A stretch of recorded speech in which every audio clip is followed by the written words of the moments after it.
Oh, how I hate sounding like I'm complaining from the start of a new episode.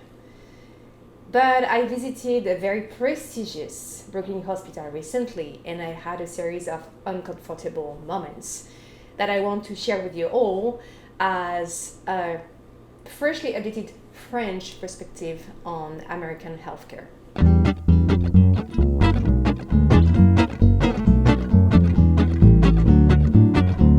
Hi, my name is Margot and I'm a French expat living and working in New York City. In my channel, I share my experiences living abroad and the impact of cross-cultural differences on daily life. If you like such content, make sure to subscribe so we don't lose you in cyberspace. The experience at this Brooklyn hospital was brief but a real wake-up call for me.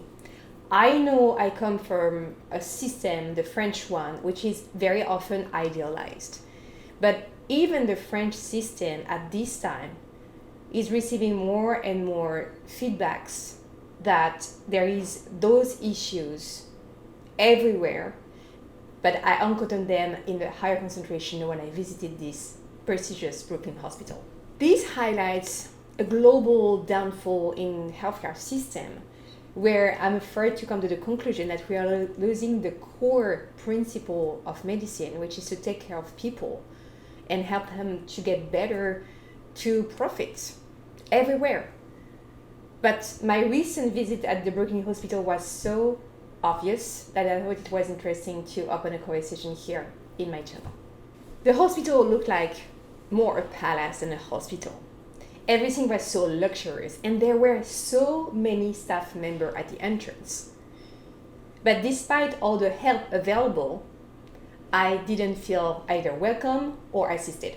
Since COVID-19, there is a system of checking in this hospital as you would check in an airport.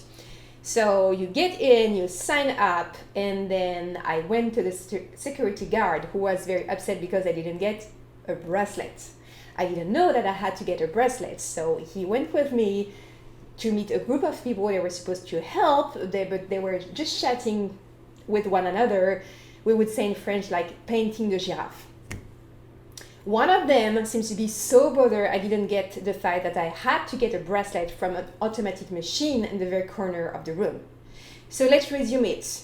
I had the chance to meet 20 people so far, but no human, neither positive or supportive interaction. Luckily, I was just there for a checkup. But what about the people they don't feel well? Or for people of older generation, they are not used to the high-tech system and high-tech communication. Isn't the first step of a healing process to be taken care of and recognized as a person with a name instead of a number that has to fit to a system?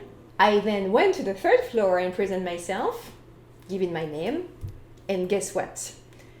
The assistant said to me, "Oh, you're not in the system." I had to say, "Oh, I'm leading to this department," and she took a piece of paper saying, "Oh, you're not at the right floor. You're on the third floor. You should go to the fourth floor." And I told myself, what a shame that a hospital that has such a display of luxury has no connection between the computers between the front desk, the checking airport-like ground floor, and the third or fourth floor. Then I saw a nurse who took my vitals. But since it was not a nurse or new nurse each time that I visited, she was asking me if the numbers were normal or usual, because she didn't have the time to plug into my file or she didn't have access to it, and she had no clue how to compare with the previous numbers.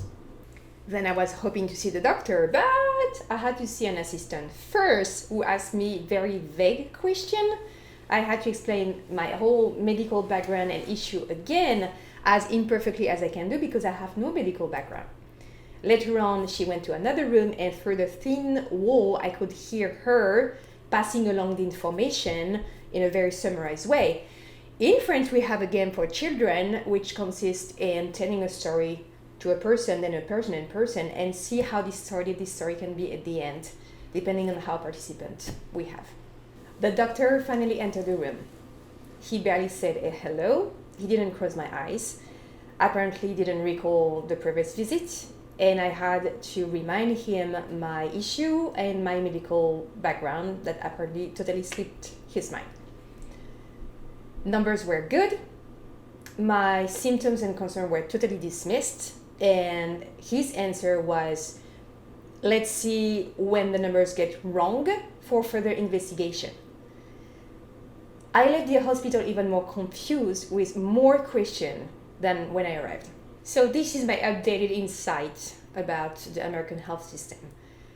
My thoughts are that it's way too much fragmented, to the point that only numbers matters, not what the patient is saying, not about the symptoms. In France, I still have the memories of a more human-oriented health system where doctors are having a more global and comprehensive vision, and most important for me, a preventive plan for the patient. And of course, my visit costed hundreds of dollars, even with a great insurance. Oh, the total moment I was with the doctor was 5 minutes maximum, and he was in a rush. If you like this video, please give it a thumbs up and subscribe. Next episode, I will be sharing my experiences with dentists in New York City, and this time I have a happy ending. Stay tuned, à bientôt.